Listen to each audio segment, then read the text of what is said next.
Hello, my brothers and my sisters and friends out there. Hope you're having a good day. Today, I want to share with you a dream that I had. I think it was a warning, so I'd like to share that with you today. And I'm hoping that the Holy Spirit will help me to remember all the important parts. This dream I had many, many years ago, and I think the only person that I told about it was my husband.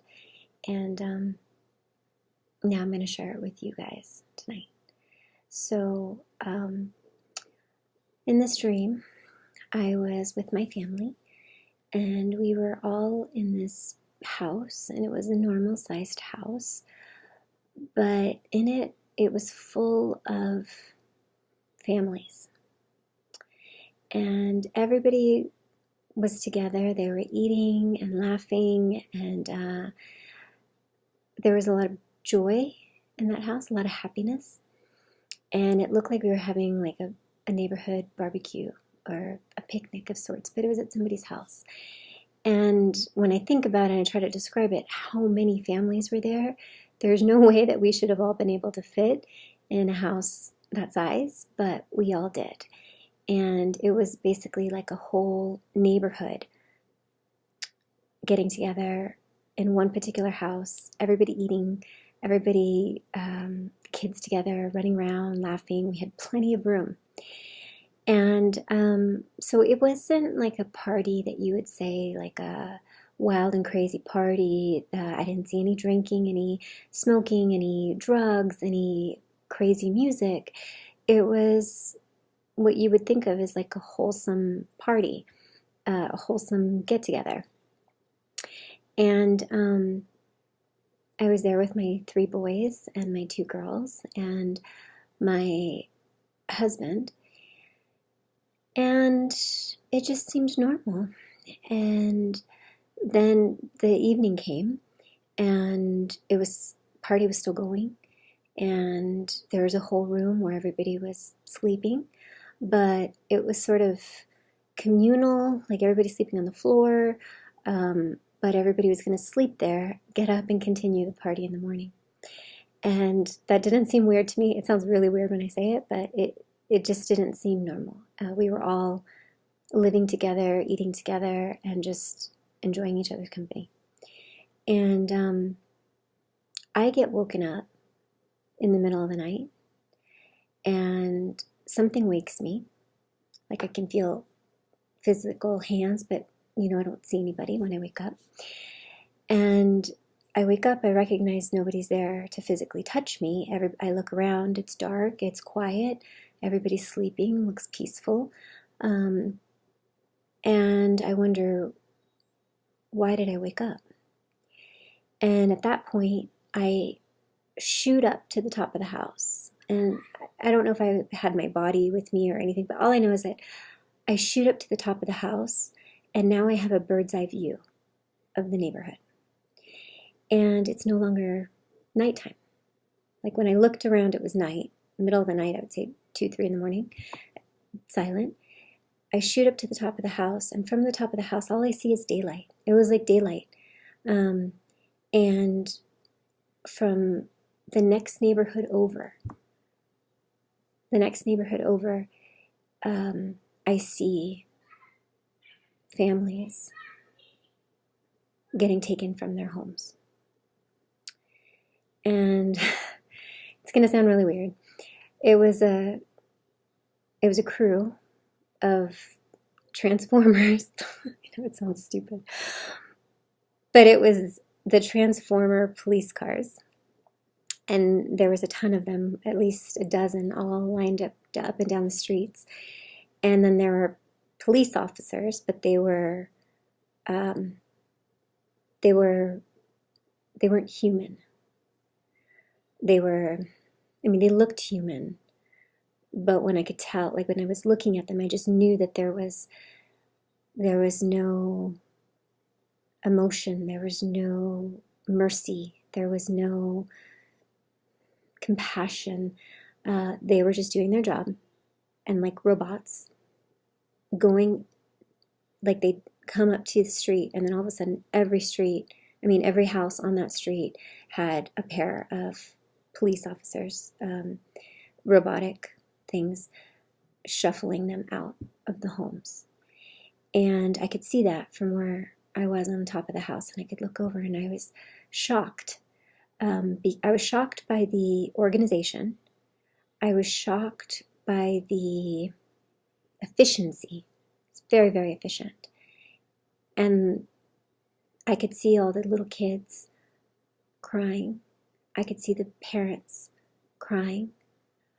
But I didn't see anybody fighting. There was no rebellion. It was just surrender. Like they were completely overwhelmed, and they were all getting herded onto these trucks, and they were going to get taken away. And I knew they were getting taken away to like a concentration camp or a death camp, something like that. But they were going to be destroyed. And there was no negotiating. There was no running away. There was nowhere for you to run. Because from where I could see the one cul-de-sac that was lined up with cars and all the families getting taken out. But at the same time, I could also see that was happening in that entire area. So it wasn't just one street, it was like one square section. And it wasn't happening in the very next neighborhood because we would have heard it. It was happening just far enough away where you can't hear it, but me being up bird's eye view, I could see it. So the despair that I saw, the hopelessness that I saw, the lack of emotion, the efficiency, the cold machinery, like this is the plan and this is what you're doing, and nobody's even running away. There's nowhere to go. The hopelessness really struck me. And it was a neighborhood just like mine, so the one that I was in that party. And so all of a sudden I'm back in my body, and I'm back, and it's still nighttime. And I tell my husband, I wake him up, and I said, we gotta go. And he said, what's going on? And I said, this is a trick. They're tricking us. We're having a party. It seems nice, but it's a trick. Like, they're rounding everybody up. We gotta go. And he's like, okay. So I said, let's get the kids, let's go. And he's like, okay. So we didn't know where we were going, but we knew we couldn't stay there because they were going to come for us. Like, they weren't far away. So thankfully he didn't argue, and we got up and we started getting the kids, and I said, well, where are the girls? And we had the boys, and we start looking, and as we're looking, then the day's coming, like a daytime's coming, the sun's coming up. And it happened really quick. Like, I didn't feel like we were looking around for hours, and yet hours had gone by, and now the sun is coming up. And I knew that when it was full on daytime, those things were just going to come over, and our section was going to be next. And so I was frantic, looking everywhere for my daughter. I was asking anybody, if they knew where the girls were. I found one of my daughters, my younger daughter. I found her, but I didn't find my older daughter. And so we were looking everywhere, and my husband was looking for her too. And then we met up in the garage, and he says, by this time it was already noon, like the way the sun was out, it was like full-blown daytime. And the garage door, and now everybody was back to having the party. And it was more of the same as yesterday, but now I was stressing out because I felt the time pressure. I felt like we had very little time. And so I started telling people, like, they're coming for us. And they said, who's coming for us? And I said, the Transformer trucks and the Transformer police cars. And they said, what? And they said, oh, whatever. And they just went back to doing what they were doing. And I was like, whatever. If you don't believe me, you don't believe me, but I got to go. And so I was asking everyone if they'd seen my daughter. So at this point, we had 4 of my children, but we were missing my daughter, my oldest. And so it's daytime now. The garage is up. We're looking everywhere. We went through the whole house. We don't see her. Everybody keeps telling me that they've seen her, but she's not there. And then in front of the house is like a bus, like a city bus coming through. And then they stop at our house. And there's no reason why a city bus should be in the middle of like a suburban cul-de-sac or neighborhood, but it was there. It came through and it was going around. And so I looked up and I saw people on it, and they were going around collecting people. And they didn't announce anything. The conductor didn't say anything. And the people on the bus just waited patiently. But they were on the bus, and I could see it. I could see that it was like half full. And so we go running to the bus, and I look back and I'm trying to find my oldest daughter. And my husband doesn't say anything actually. We are going there, and I tell my husband, stay here with the bus, and just beg him not to leave. Just beg him not to leave. You stay here, and I'm going to go look for her. And he said, okay, I'll wait for you. And I said, but if I don't come back, you need to get on the bus, because I don't even know what a bus is doing here, but it's here and we need a ride. So you just go without me. And he said, hurry. And I said, okay. So then I turned around. He stopped talking and go look for her. Okay. So then I went to go look for her, and my daughter said, wait, Mom, I'm going to go with you. And so I said, okay, that way my husband didn't have 4 kids. He would only have the 3, and then I would have my daughter. And I said, okay. So then we went running together, and my younger daughter was helping me look for her sister. And we were looking everywhere. We just couldn't find her. I couldn't find her. I could feel that she was somewhere near, but I couldn't find her. And that she couldn't hear me, and I knew she couldn't hear me. I felt like she was sleeping. I felt like she had headphones. I felt like she couldn't hear me, but she was there. So then I was looking around everywhere. I couldn't find her. And then I hear the bus like getting ready to move. So then I go running back up to where the bus was, just to make sure that my husband was, just to let him know I didn't find her. And we're running up to the bus, and the bus is now moving. And it's the things when the bus is slow, it's still just moving. And I could look inside, and I was expecting my husband to like poke his head out and say like, okay, like bye to me or something. And then I looked and I didn't see him. And then it clicked to me, of course he's not going to get on the bus without me. He would never get on the bus without me. But then I really started to panic, because I said, if he's not on the bus, then he went back in the house and he's looking for me. And I didn't want to be looking around in circles. I said, I want to go inside and keep looking, but at the same time I want to stay put. So if he's looking around, like one of us has to stop. But we didn't have time to stop. So it was really scary. And I felt like I knew what I needed to do. I needed to get away from that house. I needed to go in the opposite direction of what the wave of Transformer Roundup people were coming. And I knew I just needed to get to a high spot again, so that I could see where the Transformers were collecting people and herding them onto trucks. And that means I could see where the buses were too. Like, where are those buses? Because maybe I missed this one, but I can catch the next one. That's what I was thinking. And so I had like a plan in my head, but then I was scared, because I felt like if I had that plan and my husband was there with me, then everything would be okay. We would be together. But we were separated. And I realized how much I needed my husband to help me. Like, this was too much. Like, my personality, my nature is very independent, and I have a plan in my head, and I know what I can do and what I should do. But the heart piece is missing. Like, where's my husband? What if he gets rounded up?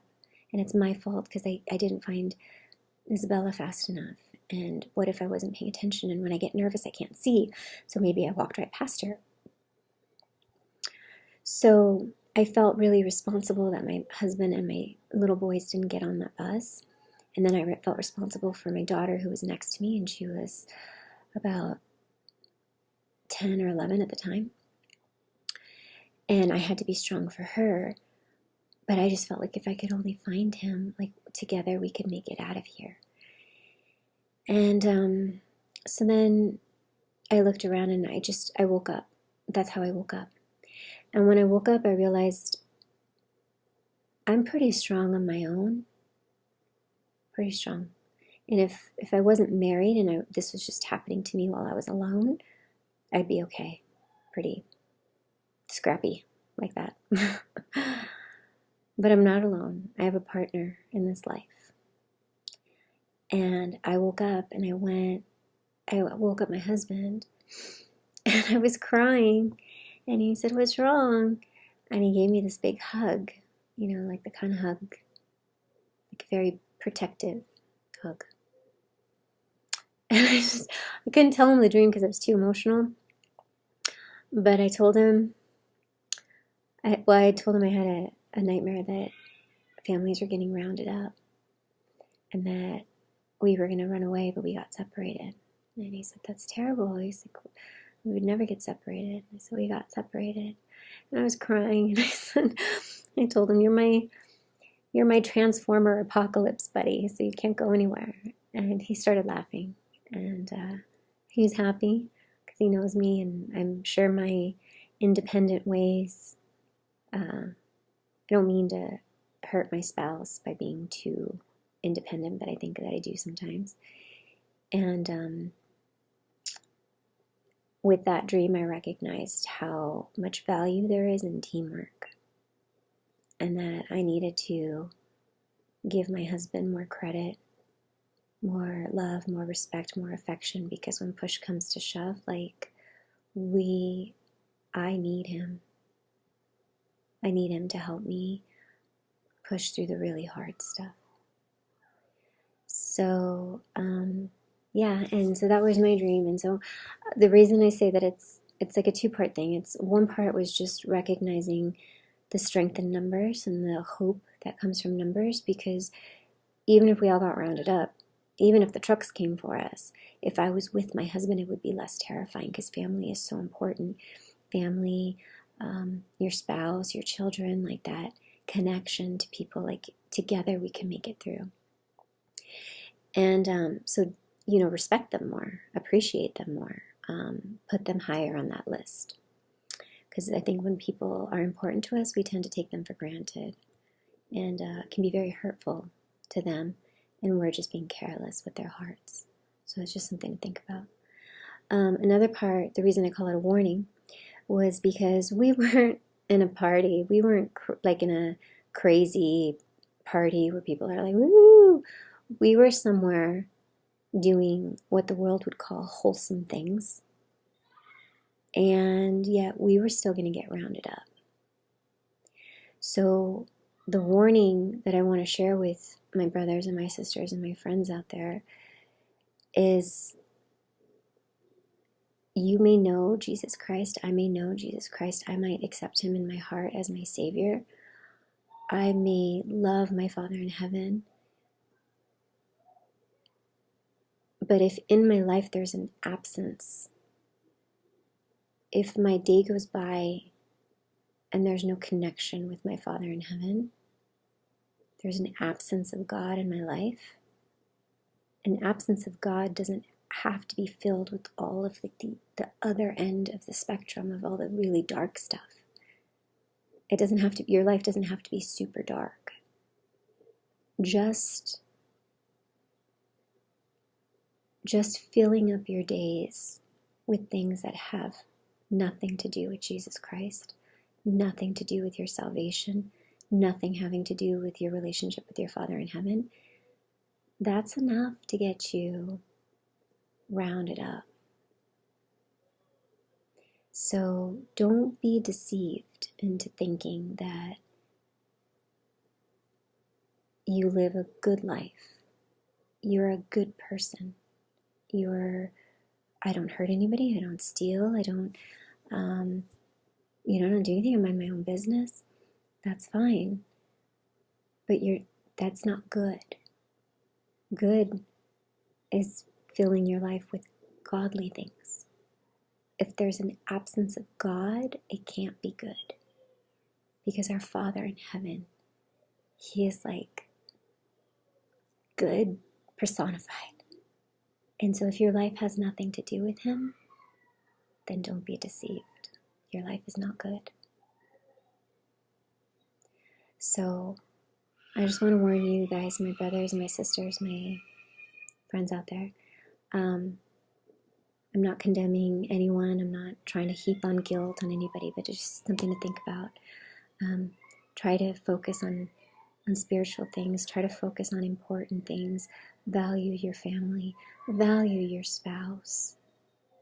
Value your team, your spiritual team that you have around you. Value them. And always, always put God first. Fill your day with godly things. And don't forget Him. Don't forget Him. So I hope you have a wonderful day. I hope this message finds you in a peaceful, calm little part of your day. I don't know. I hope this message helps somebody out there. I hope that you think about it. Just think about it. And everything is for the honor and for the glory of my Lord Jesus Christ.